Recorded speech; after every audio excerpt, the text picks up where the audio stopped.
Bittasida Adidas, ikkinchisida esa Nike. Men bu gapni hech kimni masxara qilish uchun aytmayapman. Aksincha, amputantlar terma jamoamiz hammaning e'tiboridan chetda qolib ketayotganidan afsusdaman. Ularga na UEFA, na Paralimpiya qo'mitasi to'liq homiylik qilmoqda. Go'yoki ular futbolimizdagi o'gay o'g'il, hech kimga kerak bo'lmagandek.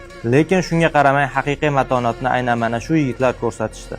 Osiyo Kubogi guruh bosqichida bitta ham gol o'tkazmasdan birinchi o'rinda peshqadam bo'lib Jahon chempionati yo'llanmasiga ega chiqishdi.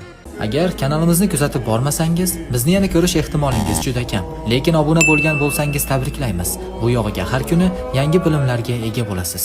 So'nggi turda esa Yaponiyaga qarshi birinchi daqiqadayoq qizil kartochka olsak ham 3-0 hisobida yirik g'alabaga erishdik. Yarim finalda Iroqni 4-1 hisobida taslim qildik.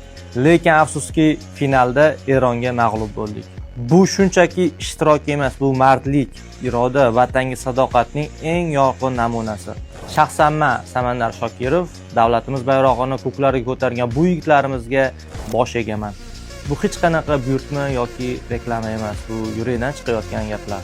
Sizlardan esa birgina iltimos, hech bo'lmasa ularni aeroportda munosib kutib olishni tashkillashtirib beraylik. Ular bunga munosib, bizning qo'llab-quvvatlashimizga loyiq. E'tiboringiz uchun rahmat.